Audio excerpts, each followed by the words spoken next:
이제 명절을 보내고 나니까 진짜로 한 살 더 먹은 느낌이 납니다. 실감이 나죠? 특별히 우리 다음 달이 되면 이 몇 주 안 남았는데 우리 모두가 한 학년씩 올라가게 됩니다. 와, 여러분들 한 학년 올라가는 게 믿겨지나요?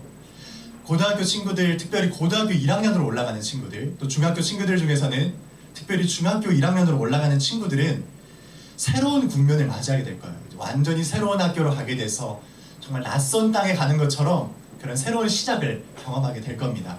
그뿐 아니라 이곳에 있는 여러분 모두도 한 학년씩 올라가면서 약간은 긴장되고 또 한편으로는 설레는 마음도 있을 겁니다. 전도사님이 여러분의 새로운 출발을 진심으로 응원하고 또 기도하겠습니다. 우리는 새 학기가 시작되면 학기 중에 수행평가라는 과제를 하게 됩니다. 벌써 그 시즌이 다가왔어요, 여러분.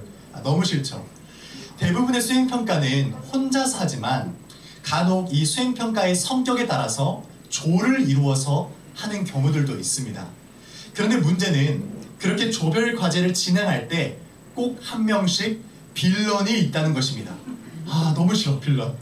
모임에도 잘 안 나오고 맡겨진 일도 대충 하고 그러다가 막판에 조원들에게 엄청난 피해를 주는 그런 빌런을 꼭 한 번쯤 만나게 된다는 겁니다.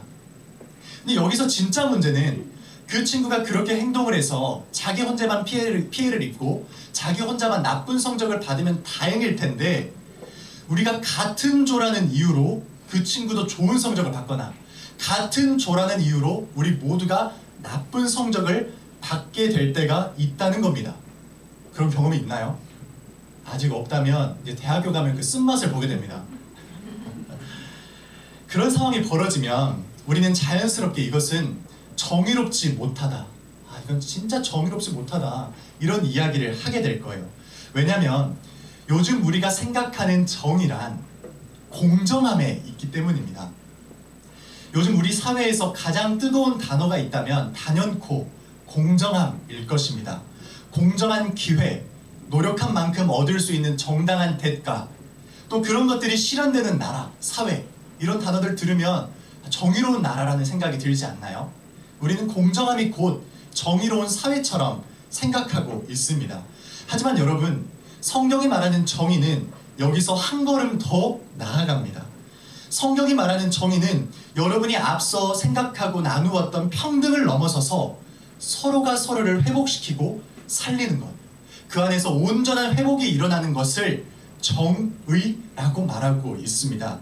그래서 오늘 우리는 성경 속 인물인 보아스를 통해서 성경이 말하는 정의가 무엇인지를, 또 하나님의 자녀로서 우리가 그 정의를 왜 갖춰야 되는지를 함께 나누고자 합니다. 바로 본문으로 들어가 보겠습니다. 오늘 본문은 보아스라는 한 인물의 보리밭을 배경으로 삼고 있습니다. 근데 본문의 시작이 조금 범상치가 않아요. 우리 8절 말씀을 다시 한번 읽어볼까요? 바로 다음 장 8절 말씀 시작! 보아스가 루스를 받았다. 그것이 오세에 내가 하나만 알지 마시고 여기를 떠나지 말고 우리 밭에서 일하는 여자들을 바싹 따라다니도록 하시오. 밭의 주인인 보아스가 룻이라는 여인에게 다른 데 가지 말고 여기 있으라고, 꼭 여기 남아있으라고 말하는 장면으로 시작돼요. 무슨 사연이, 무슨 배경이 있는 것처럼 느껴지지 않나요? 우리가 이 말씀을 제대로 이해하려면 먼저 룻이 누구이고 룻이 어쩌다가 지금 보아스의 밭에 이르게 됐는지 이것을 먼저 살펴볼 필요가 있습니다. 오늘 본문 속에 등장하는 룻은, 이 룻이라는 여인은 한 가지 독특한 점이 있어요. 그것은 그녀가 이스라엘 사람이 아니라 이방 여인이었다는 사실입니다. 특별히 이방 민족들 중에서도 이스라엘이 가장 경멸했던, 여러분들의 표현을 빌리면 극혐했던 모압 자손의 여인이었어요. 여러분, 모압이 누구죠? 모압이라는 단어는 들어봤죠? 모압. 처음 들으면 안 되지. 모압이라는 단어는 들어봤죠? 모압이 누구냐면 창세기 19장 말씀을 보면 여러분이 한 번쯤 들어봤을 소돔과 고모라 사건이 기록되어 있습니다. 죄로 가득했던 소돔과 고모라가 하나님의 심판으로 완전히 멸망당하는 그런 내용을 담고 있어요. 근데 그때 그것을 겨우 탈출한 롯과 오늘 본문에 등장하는 룻이랑 헷갈리면 안 돼요. 이름이 비슷해요. 요셉, 요섭 이런 느낌이에요. 롯과 그의 두 딸이 이것을 탈출하게 되는데 문제는 이들이 세상이 멸망당할 줄 알고 인간적인 방법으로 가문의 대를 잇기로 결정한 거예요. 근데 여러분 그 방법이 뭔지 알아요? 너무 끔찍하게도 근친상간이었어요. 입에도 담기 어려운 일인데 아버지와 딸이 근친상간을 이루어서 가문의 대를 잇기로 인간적인 방법을 선택한 것입니다. 그때 태어났던 자손들 중에서 한 사람이 바로 모압이라는 인물이었어요. 이스라엘 백성들은 이 부끄러운 역사를 알고 있었기 때문에 모압 사람이라고 하면 무시하는 정도를 넘어서서 아주 경멸하는, 아주 극혐하는 그런 자세를 취하고 있었던 것입니다. 그래서 오늘 본문인 룻기 말씀을 보면 이 룻기의 여인이 이방 여인, 특별히 모압 족속의 여성이라는 점은 굉장히 큰 독특성을 지닌다는 것을 우리는 확인하게 돼요. 근데 신기하게도 이 룻이 이스라엘 남자와 결혼해서 오늘 본문인 베들레헴에까지 오게 됐다고 기록하고 있습니다. 이스라엘이 그렇게 경멸했던 그 모압의 여인이 결혼해서 베들레헴까지 오게 됐다고 말씀은 기록하고 있어요. 여러분 여기에는 룻의 시어머니였던 나오미의 가슴 아픈 가정사가 있어요. 잠깐 이제 룻의 이야기를 접어두고 나오미의 이야기로 들어가야 돼요. 룻의 시어머니였던 나오미. 본래 이스라엘에 살던 이 나오미의 가정은 베들레헴에 흉년이 들자 현실적인 대안을 찾아서 이방 땅 모압으로 향하게 됩니다. 하나님의 약속이 있는 땅을 떠나서 이방인의 땅으로 향하게 된 거예요. 근데 그 선택의 끝은 비극이었습니다. 3절과 5절 말씀을 보면 나오미의 가정이 베들레헴으로 갔는데 나오미의 남편 엘리멜렉이 죽고 그리고 아들 말론과 기럧이 죽으니 나오미는 남편에 이어 두 아들마저 잃고 홀로 남게 되었다고 기록하고 있어요. 그러니까 나오미는 베들레헴에서 너무 어려운 삶의 현실을 피하고자 이방 땅인 모압 땅으로 갔는데 그리고 그곳에서 아들들이 모압의 여인들과 결혼까지도 한 상황이었는데 이런 비극적인 상황을 경험하게 된 겁니다. 한 가정의 아내이자 아들들을 가지고 있는 어머니로서 겪을 수 있는 아주 끔찍한 일을 당한 것이에요. 그래서 이 나오미라는 여인은 도대체 우리 가정에 이런 일이 왜 일어났을까? 이런 비참한 일이 왜 일어났을까? 이런 슬픈 고민 끝에 다시 베들레헴으로 돌아가기로 마음을 먹은 것이에요. 근데 바로 그때 이 나오미의 아들과 결혼했던 며느리 룻이 시어머니를 홀로 둘 수 없다면서 베들레헴을 따라가겠다고 말합니다. 당시 고대 사회에서 남편이 없는 여성이 생계를 유지하는 것은 불가능에 가까운 일이었어요. 그래서 남편을 잃은 과부는 친정집으로 돌아가거나 아니면 남편의 형제나 친척이랑 결혼함으로써 다시금 생계를 유지할 수 있는 방편을 만들었습니다. 그런데 룻은 그런 모든 방법들을 다 포기하고 시어머니를 홀로 둘 수 없다는 그 사랑 하나로 자기가 한 번도 가보지 않은 낯선 땅 베들레헴으로 향하게 된 거예요. 근데 막상 이 베들레헴에 왔더니 룻과 시어머니 나오미가 베들레헴에 왔더니 그들은 당장 저녁에 먹을 양식조차도 없는 비참한 상태였습니다. 그때 그들이 선택할 수 있는 방법이 바로 이삭 줍기였어요. 레위기 19장 9절과 10절 말씀을 보면 이런 말씀이 기록되어 있습니다. 우리 같이 한번 읽어볼까요? 시작! 밭 구석구석까지 다 거두어 들여서는 안 된다. 거두어 들인 다음에 떨어진 이삭을 주어서도 안 된다. 포도를 딸 때에도 모조리 따서는 안 된다. 포도밭에 떨어진 포도도 주어서는 안 된다. 가난한 사람들과 나그네 신세인 외국 사람들이 죽게 그것들을 남겨두어야 한다. 내가 주 너희의 하나님이다. 여러분, 이 말씀 속에는 두 가지 원리가 숨겨져 있어요. 먼저는 이 땅의 주인이 하나님이시라는 사실입니다. 우리가 보통 나의 밭에서, 나의 일터에서 내가 땀 흘려서 무언가를 거두면 내 것이라 생각하잖아요. 근데 하나님은 밭의 일부러 거두지 않게 만듦으로써 이것의 주인이 하나님이심을 기억하게 만드셨고 이 모든 수확물들을 하나님께서 허락해 주셨던 것을 생각나게 만드셨던 것이에요. 그리고 무엇보다 이 과정을 통해서 가난하고 나그네된 사람들이 이삭을 주울 수 있는 길을 만드셨습니다. 하나님은 소외된 자들이 살 수 있는 방편을 만드셨던 거예요. 근데 또 한 가지 놀라운 원리가 등장하는데, 그렇게 형편이 어려운 사람들이 떨어진 이삭을 주울 때 마치 부유한 사람들이 얘다 먹어라 이런 식으로 주지 않고 자신의 땀을 흘려 이삭을 죽게 하셨다는 사실입니다. 이거 너무 중요한 원리예요. 형편이 어려울 수 있지만 그 상황 속에서도 자기의 수고로움을 통해서 생계를 유지할 수 있도록 인간의 존엄성을 지켜주셨다는 것이에요.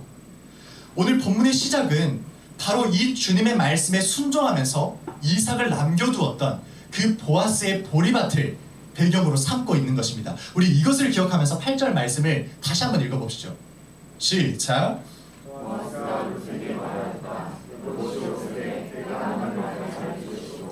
이삭을 주우려고 다른 밭으로 가지 마시오. 여기를 떠나지 말고 우리 밭에서 일하는 여자들을 바싹 따라다니도록 하시오. 여러분, 이제 본문의 내용이 조금 이해가 되나요? 룻이 어떤 상황에서 지금 여기 처하게 됐고 왜 남의 밭에서 지금 이삭을 줍고 있는지 조금 이해가 돼요?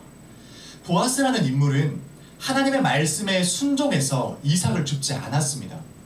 그 결과 가난한 자들, 나그네된 자들이 그곳에서 이삭을 주울 수 있게 됐어요. 근데 여러분, 이 모습이 결코 당연하지가 않습니다. 지금 보아스가 자신의 밭에 그 일부의 소확물을 거두지 않는 이 모습은 결코 당연한 모습이 아니라는 사실입니다. 특별히 이 지금 룻기 본문의 배경이 되는 사사시대에는 더욱더 당연한 행동이 아니었어요. 조금 어려운 편인데 한번 계속 들어보세요. 성경은 이 룻기의 배경이 사사시대라고 표현하고 있습니다. 이 시대를 한마디로 요약한다면 이렇습니다. 말씀 한번 보여주시겠어요? 잘 들어보세요. 이 룻기의 배경이 되는 사사시대의 상황입니다. 사람들은 저마다 자기의 뜻에 맞는 대로 하였다. 잘 들어봐요.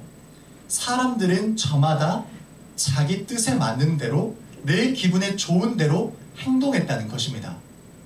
하나님의 말씀이 우리에게 주어졌다 하더라도 이거 나랑 안 맞는데? 좀 거북스러운데? 나 따르고 싶지 않은데? 이러면 하나님의 말씀을 가볍게 무시했던 시대가 바로 사사 시대였던 것이에요.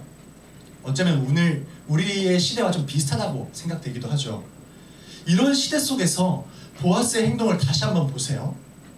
보아스는 자신의 밭의 일부러 거두지 않았어요. 여러분, 곡식은 돈입니다. 밭 모퉁이를 남기고 떨어진 이삭을 줍지 않는 건 내 주머니에 들어올 돈을 일부러 챙기지 않는 모습이라고요. 요즘 여러분으로 치면 여러분이 용돈을 받잖아요. 뭐 10만 원이든 20만 원이든 받았을 때 그 중에 일부를 가난한 사람을 위해서 떨구는 거예요. 그게 1,000원이든 10,000원이든 아깝지 않겠어요? 저 아깝잖아요. 누구라도 아까울 겁니다. 하지만 보아스는 달랐어요. 보아스는 그 시대 속, 모두가 자기 마음대로 살던 그 시대 속에서도 주님의 말씀을 소중히 여겼습니다. 그가 이렇게 믿음의 모습을 보일 수 있는 이유는 딱 하나였어요. 이 모든 곡식을 주신 분도 하나님이시고 나를 먹이시는 분도 하나님이시라는 그 믿음이 그의 마음 가운데 있었기 때문에 가능했습니다. 근데 그의 모습을 자세히 들여다보면 그의 모습 속에서 믿음의 사람다운 모습이 여러 개가 발견이 돼요. 우리 8절 말씀을 다시 한번 볼까요? 보아스가 룻을 향해서 내 딸아 라고 부르는 장면이 등장합니다.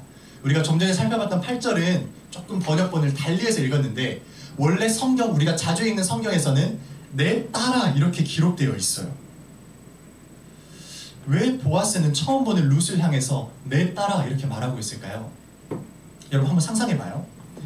이스라엘이 경멸했던 모압의 여성이자 과부였던 사람이 이스라엘 사람들 사이에서 이삭을 줍는 것은 굉장히 어려운 일이었을 겁니다. 그 자체로 민망하고 부끄럽고 어색한 일이었을 거예요. 보아스의 밭에 있는 일꾼들은 아무리 그 신분이 종이었다 하더라도 그녀를 대놓고 무시하거나 보면서 수군거리거나 심지어는 투명인간 취급했을 거라고요. 그런데 밭의 주인인 보아스가 나타나서 모두가 듣는 그 자리 가운데 그녀를 향해 내 딸아 이렇게 부르는 거예요.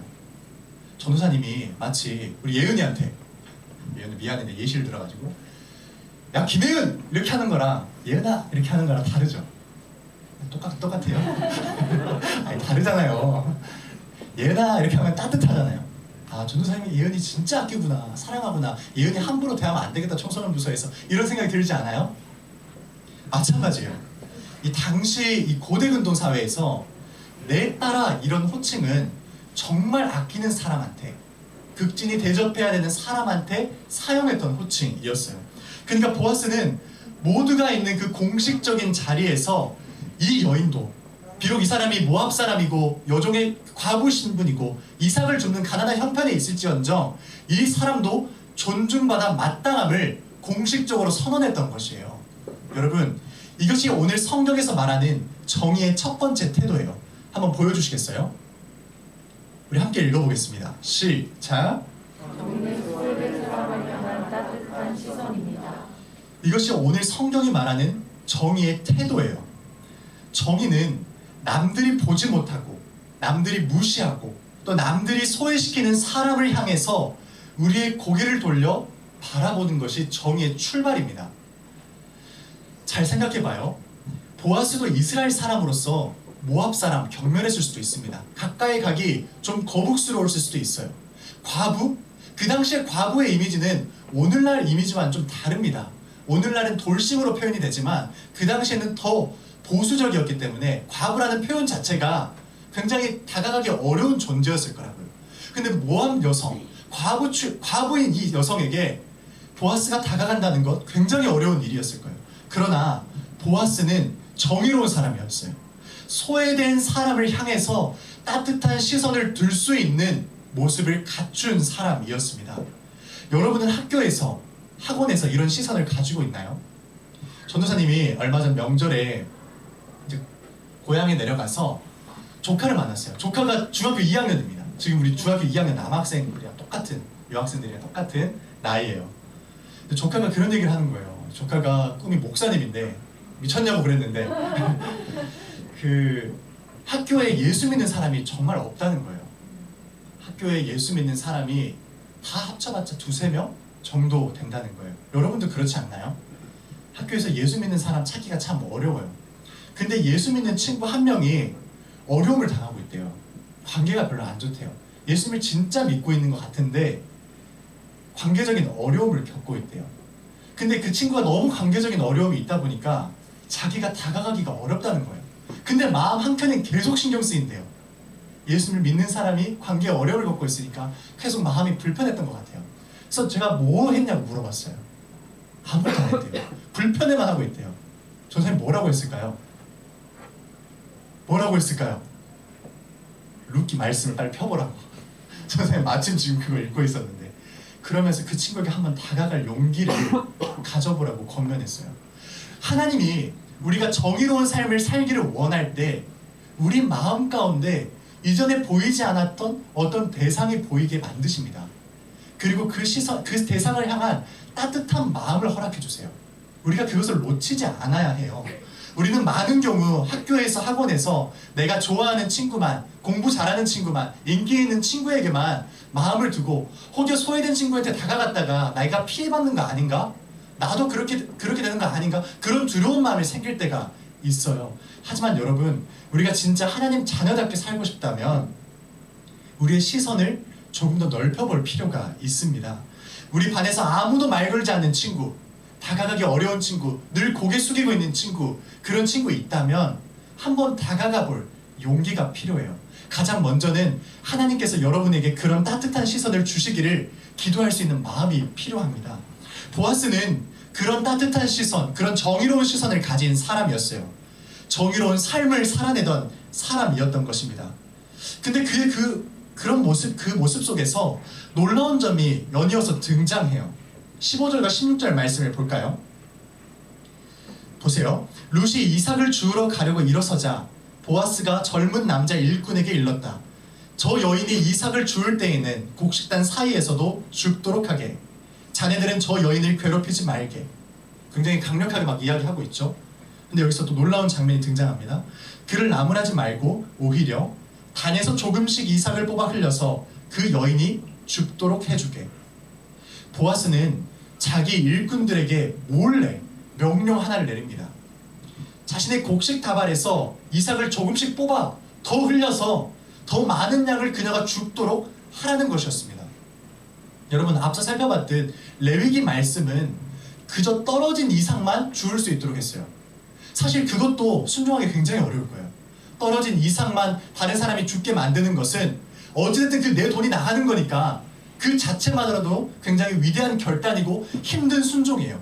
근데 보아스는 그것을 넘어서서 자신이 가진 단을 일부러 떨어뜨려서 룻이 가져갈 수 있도록 하고 있습니다. 룻이 겨우 배를 채울 수 있는 정도가 아니라 집에 돌아갈 때 넉넉히 가져가면서 기뻐하기를 바랬던 것이에요. 여러분, 바로 여기서 정의의 두 번째 특징이 나타나요. 두 번째 특징이 상대를 살리는 회복의 길이 된다는 겁니다. 보아스의 모습을 계속 보세요. 그는 이 룻의 가정이 다시 일어설 수 있도록, 그녀가 회복될 수 있도록 내가 가지고 있는 권리를 조금 더 포기합니다. 잘 생각해봐요. 이 룻의 이 가정을 한번 보자고요. 룻의 남편도 죽고 시어머니의 남편도 죽고 남성이 없어요. 시어머니와 자신, 여성 2명에서만 사는 가정이라고요. 이 여성이 살 길은 없었을 거예요. 생계를 유지할 방도가 없다고요. 이삭 죽는 것밖에. 근데 보아스는 정의로운 사람으로서 그녀의 삶이 회복될 수 있도록 지금 한 가지 더 결단을 한 것이에요. 루키 2장 17절 말씀을 보세요. 룻이 저녁 때까지 밭에서 이삭을 주었더니 그 보리가 한 에바쯤 됐다고 기록하고 있어요. 당시 가난한 사람들이 보리밭에서 이삭을 주우면 운이 좋아야 한두 끼 정도 해결할 수 있는 수준이었다고 기록하고 있어요. 근데 룻이 주운 양은 무려 한 에바였다고 말하고 있습니다. 여러분, 여기서 에바가 뭘까요? 여러분이 사용하는 에바일까요? 아, 그거 에바야, 그걸까요? 지금 룻이 에바인 거예요?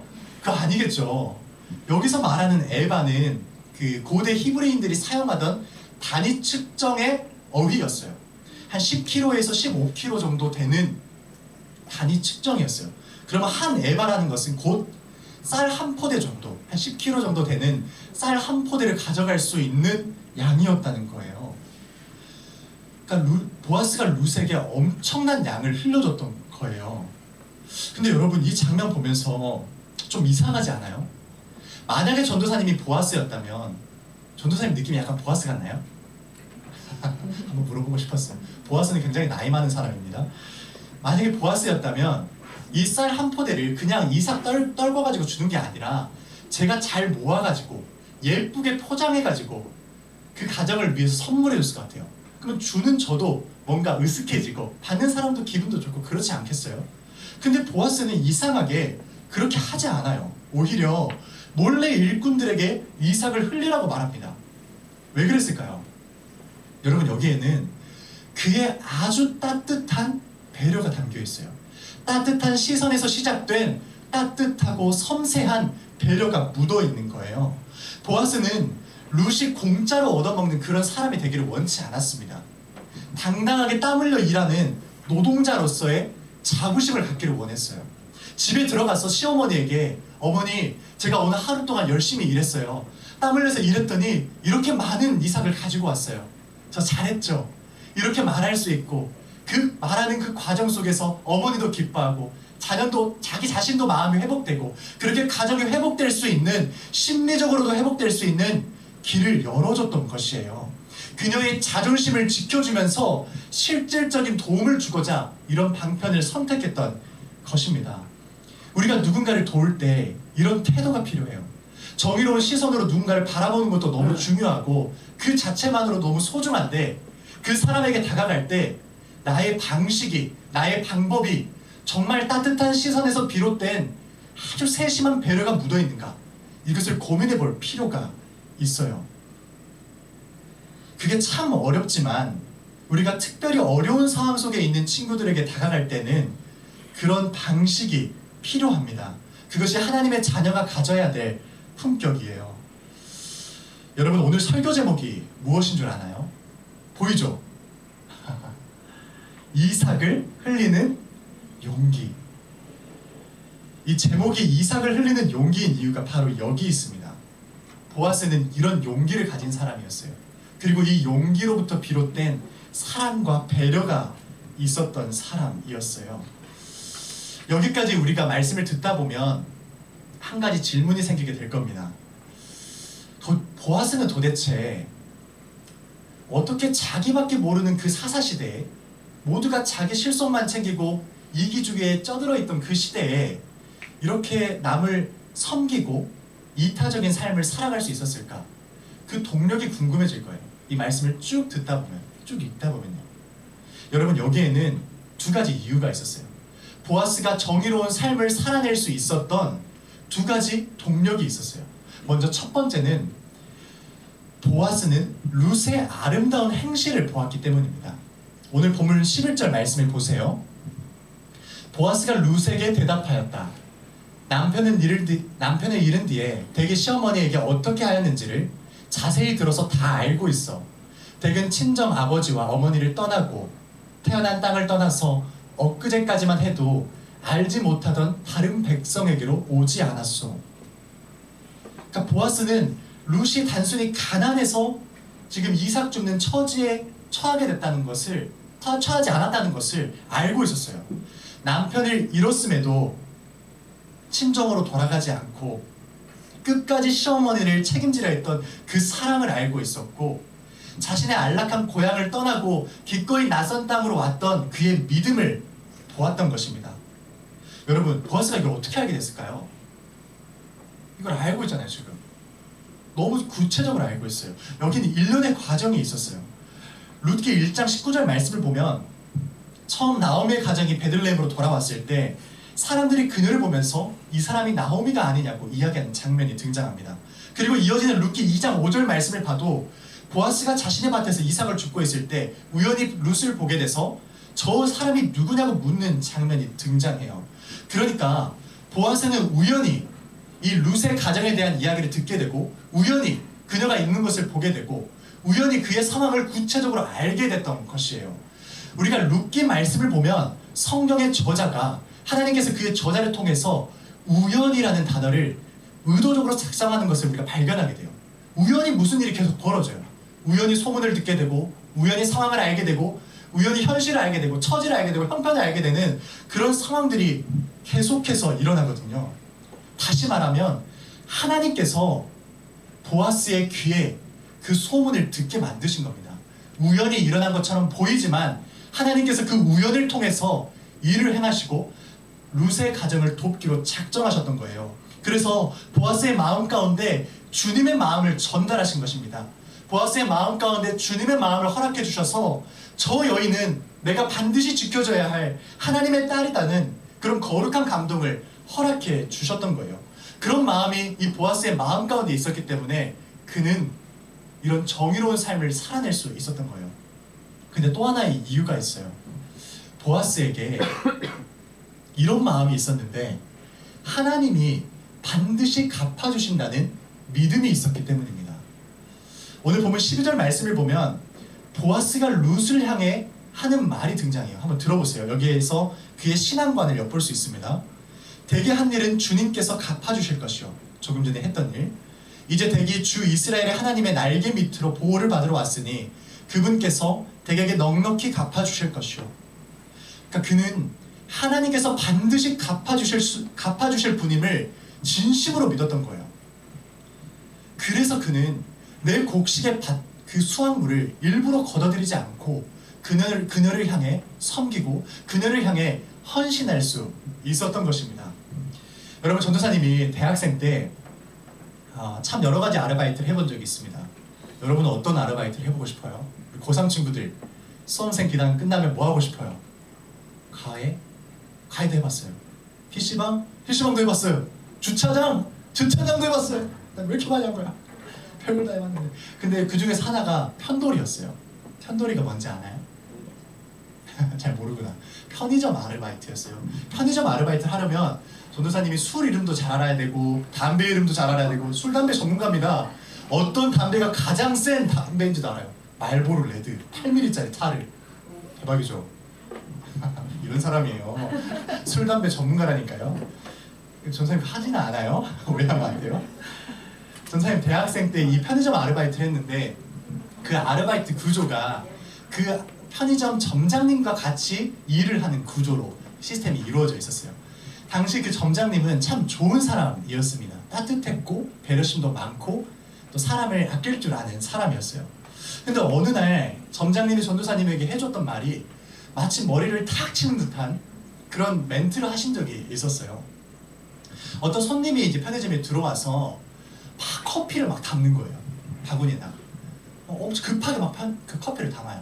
그래서 사장님이 막 부침성이 좋아가지고 왜 이렇게 많은 커피를 사냐 이렇게 물어보니까 이 손님이 회사 안에 좀 상처내는 일들이 있어서 자기 동료들이 상처를 받아서 자기가 위로하려고 좀 마음을 격려해주고 싶어서 같은 직분인데도 불구하고 지금 자기가 커피를 급하게 사가지고 간다는 거예요. 감동이죠. 아니 여러분 이렇게 마음이 이렇게 굳어있어서 안 돼요. 마음이 좀 말랑말랑하고 따뜻해야지. 감동이지 않아요? 완전 감동이죠. 저 지금 그거 보는데 진짜 너무 감동이다. 나 예쁘잖아요. 막 눈물이 날 것 같은 거예요. 너무 감동. 근데 사장님이 그 모습을 보고 나서 그분이 계산하고 가시고 난 다음에 전도사님이 이렇게 얘기를 하는 거예요. 요셉아, 내가 인생을 살아보니까 저렇게 남들을 섬기는 사람은 결국 가난해지더라. 요셉이 너는 그렇게 살면 안 된다. 이 얘기를 해주는 거예요. 근데 너무 따뜻한 표정으로 사랑이 가득 담긴 표정으로 그 얘기를 해주시는 거예요. 근데 전도사님 곰곰이 생각을 해봤어요. 그때 전도사님 대학생 시절이고 몇 차례 이야기했지만 굉장히 가난했던 시절이었거든요. 단벌 신사, 옷 한 벌 사기 어려운, 신발도 맨날 똑같아. 27살에 장교 생활하면서 신발 2켤레 처음 사봤다니까요. 아디다스와 나이키를 번갈아 신을 때 너무 행복해. 그 기분을 27살 때 경험을 해봤는데 어찌됐든 그 얘기를 하는 걸 들으니까 전도사님이 그동안 살아왔던 인생이 막 떠올라지는 거예요. 전도사님 그때 그 신학교에서 영적 지도 훈련의 리더였는데, 그래서 조언들이 있었는데 아르바이트 그 비용 받아가지고 막 섬겼거든요. 물론 섬긴 게 비싼 거 아니에요. 500원짜리 캔 음료 뭐 이런 거긴 했지만 거기에 있는 신학생들은 전도사님보다 더 가난해. 왜 이렇게 가난한 거야? 안 도울 수가 없어요. 전도사님이 알바비 받으면 막 그걸로 음료수 사주고 공부할 때 뭐 초콜릿 하나 사주고 플러팅하고 남자한테 막 그랬었는데 전도사님의 주머니를 보니까 그 사장님의 말씀이 맞는 것 같아요. 내가 이거 섬기는 사람 살다 보니까 이렇게 된 거 아니야? 이거 진짜 맞는 말 같은데? 이거 어떡하지? 그날부터 너무 심각해졌어요. 내가 인생을 좀 바꿔야 되나? 그동안 잘못 생각해왔나? 그러던 중에 굉장히 심각하게 그렇게 하루 이틀 밤을 이렇게 세우던 중에 전도사님이 말씀 한 구절을 만나게 됐습니다. 우리 잠언 19장 17절 말씀을 보세요. 이 가난한 사람이라는 건 소외되고 하나님의 시선이 있는 사람이에요. 하나님이 아끼는 사람을 여기서는 이렇게 번역하다 보니까 가난한 사람이라고 표현하는데, 가난한 사람에게 은혜를 베푸는 것은 주님께 구워드리는 것이니 주님께서 그 선행을 넉넉하게 갚아주신다.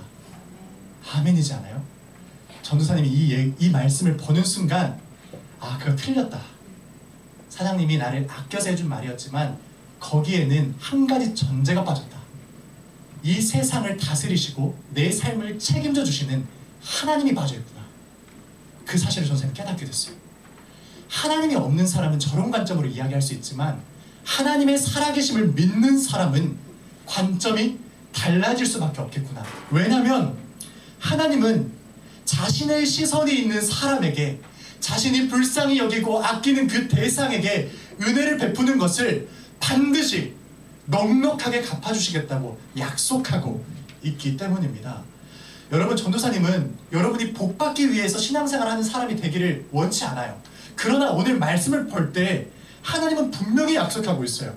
여러분이 하나님의 시선이 있는 그 대상을 사랑하고 따뜻한 시선으로 바라보고 그들에게 다가가서 그들을 섬기기 시작할 때 누가 갚아주신다고? 주님이 갚아주신다고. 제가 전 조카 이야기를 아까 잠깐 했었는데 조카한테도 똑같은 얘기를 했어요. 두렵냐고.